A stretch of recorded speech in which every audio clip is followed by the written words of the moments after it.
Is classic style compatible with the Wild West? Well, saddle up, because we're about to find out. Let's begin here with a brief history of Western wear, which effectively began as an offshoot of Victorian fashion during the 1800s. As citizens of the U.S. advanced westward during the Manifest Destiny era, they had to adapt to the less hospitable conditions of the Wild West. This meant that their clothing had to focus on utility and durability rather than the conventions of polite society. Brands like Levi's, Stetson, and Justin Boots rose to the occasion and provided wearers with clothing that was meant to take a beating and stand up to the harsh conditions out on the plains. They also created style hallmarks that are now synonymous with the cowboy, like bootcut jeans or the cowboy hat.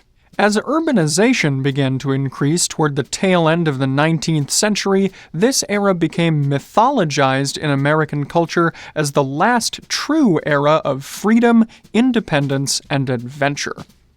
That is, even if some of these ideas are really more legend and tall tale than reality, there's a reason Butch Cassidy and the Sundance Kid end so abruptly after all. The 1925 classic of literature and menswear, The Great Gatsby, contends with the loss of the Old West and the supposed death of the American dream as a result. Perhaps as an echo of this, a subculture of Western-styled shirts, sport coats, and suits became faddish during the golden age of menswear in Hollywood. Western styles were seen worn by movie stars like Gary Cooper, Randolph Scott, John Wayne, and Ben Jonson, and musicians like Roy Rogers, Gene Autry, Hank Williams Sr., and Marty Robbins, followed closely by Elvis Presley and Johnny Cash. As with menswear and clothing more broadly, Western wear also changed dramatically during the 1960s and 70s. It moved from the more showy and costumey styles with things like rhinestones into a more somber and grounded direction. And no-nonsense figures like Clint Eastwood would challenge and recontextualize the heroic image of the cowboy. In musical terms, you can think less jingle jangle jingle and more Folsom Prison Blues. These famous names illustrated a dichotomy that will become a running theme in this video. On the one hand, we have the big and bold Western look, exemplified by rhinestones and bright colors by figures like the designer known professionally as Nudie Cone. These typified an exaggerated, over-the-top, and somewhat performative take on Western wear. We could probably do a whole video on these so-called nudie suits, so if you'd like to learn more, let us know in the comments.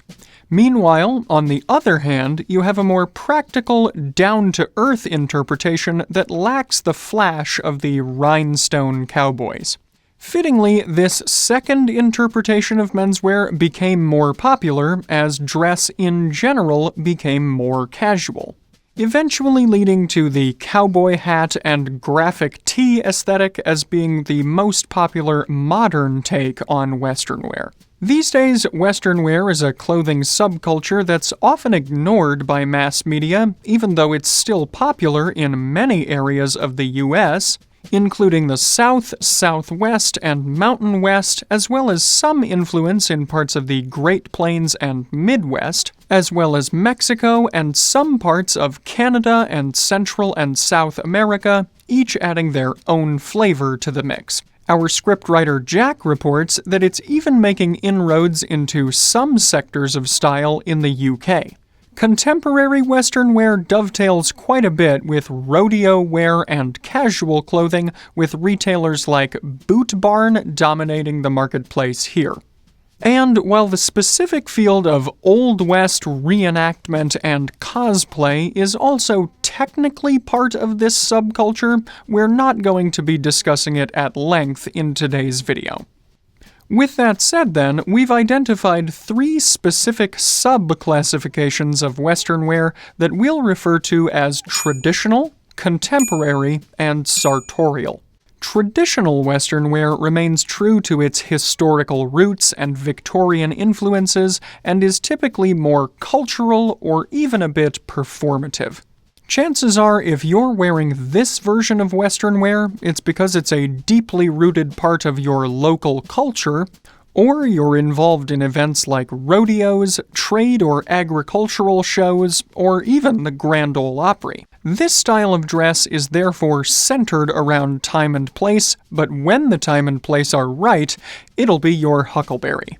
Next, contemporary Western wear intersects a bit more with streetwear.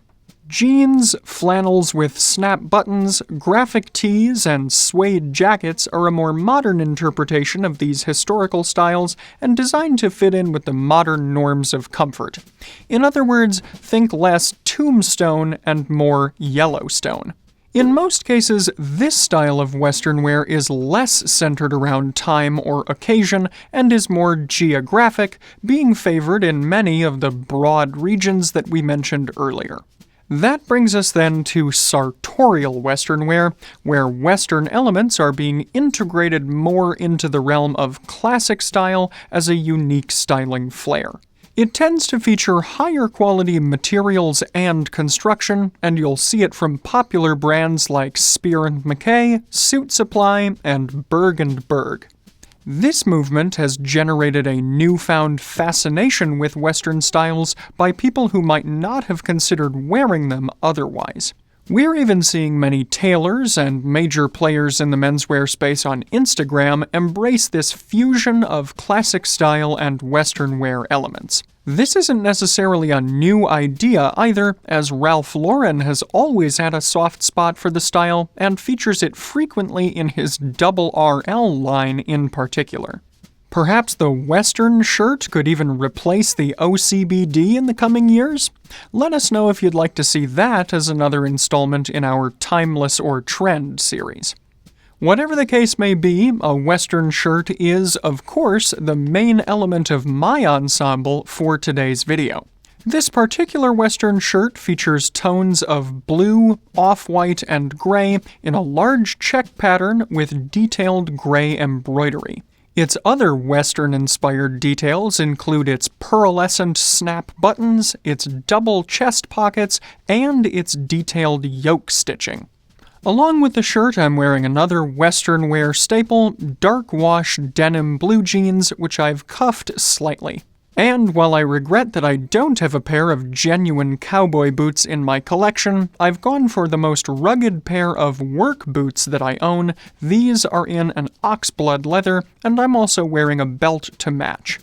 My socks aren't really meant to be seen today, but they're a hardy pair of navy blue socks to go along with my jeans.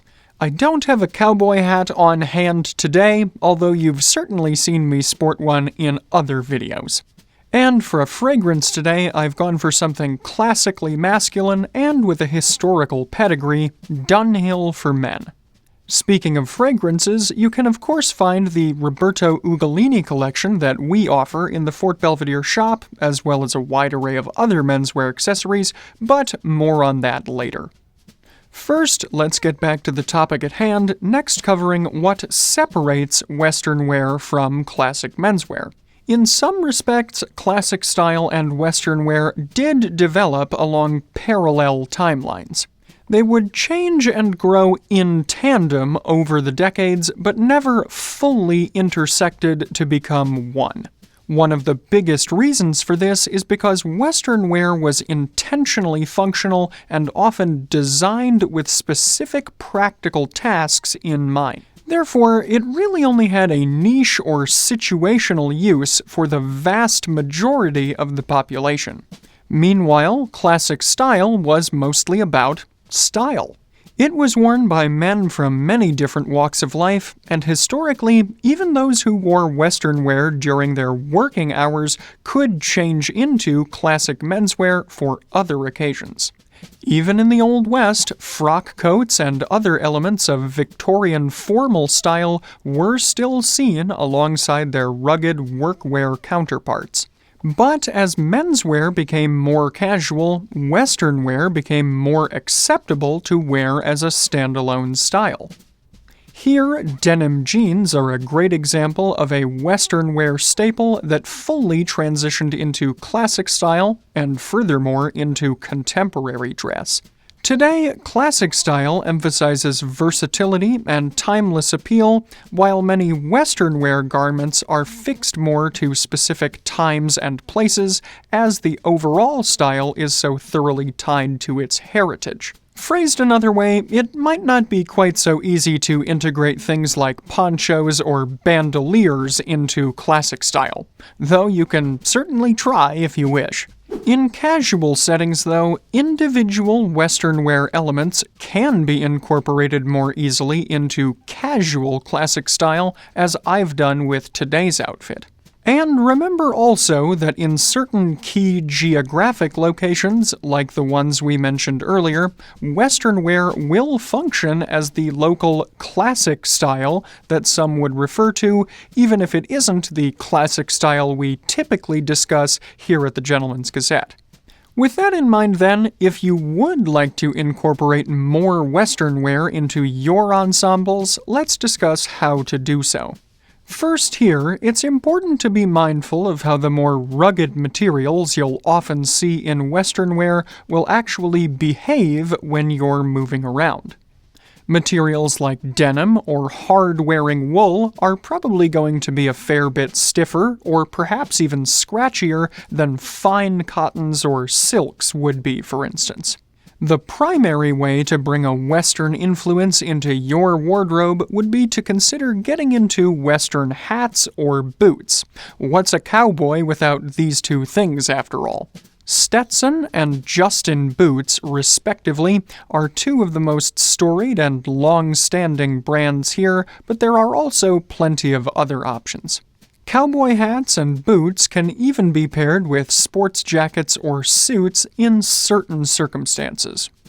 With this said, they will almost always be statement pieces, no matter how conservatively they're cut or colored. But very few things scream signature style quite like them. An approachable and potentially even easier place to start would be by incorporating Western-styled flannels or Western shirts into your wardrobe. As mentioned earlier, the biggest difference between these shirts and their standard counterparts tends to be their pearl or snap buttons and the unique yoke. These shirts can be paired fairly easily with jeans and casual jackets, and they can bridge the gap between dress shirt and casual shirt in our increasingly casualized environment. As always, though, be sure to pay attention to the materials and construction, as things like mother-of-pearl snap buttons and conservative, relatively muted colors and patterns will help these shirts to pair more easily with other wardrobe elements.